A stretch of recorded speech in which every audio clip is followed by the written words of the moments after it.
অনেক ব্যস্ততার মাঝে নিজের মানুষগুলোকে আমরা কত সহজেই ভুলে যাই, তাই না? আজ বহুদিন পর মাকে নিয়ে বাইকে চেপে বেরিয়ে পড়লাম মাসির বাড়ির পথে। রাস্তাটা যেমন পরিচিত তেমনি নতুন, কারণ সঙ্গে ছিল আমার জীবনের সবচেয়ে আপন মানুষটা, মা। এই ছোট্ট সফরে ছিল হাজারো আবেগ, নরম রোদ, হাসি আর শৈশবের স্মৃতি।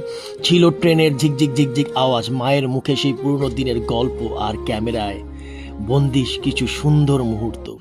এই ভিডিওটা শুধু একটা ভ্রমণ নয়, এটা একটা আমার জীবনের সত্যি অন্যতম অনুভূতি। অনেক দিন পর আর ভালোবাসার গল্প তোমাদের সঙ্গে শেয়ার করেছি। অনেক অনেক ভালোবাসা দিলাম তোমাদেরকে। ভিডিওটা কেমন লাগলো প্লিজ জানিও। আর ভিডিওটা যদি ভালো লাগে একটা লাভ রিয়াক্ট দিয়ে পাশে থেকো।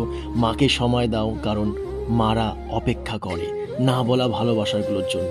অনেক অনেক ভালোবাসা তোমাদেরকে। আজকে আমি অনেক দিন পর মাকে নিয়ে বেরোলাম শ্যামনগরের পথে, আমার মেজো মাসির বাড়ি। অনেক দিন দেখা সাক্ষাৎ হয় না, তাই ঘুরতে গিয়েছিলাম। মিষ্টি কিনলাম, বাইকে চেপে মাসির বাড়ি ঘুরতে গেলাম। সময় পাই না, একটু দরকারও ছিল, তার জন্য স্টেশনে চেপে বাইকে করে স্টেশন গেলাম।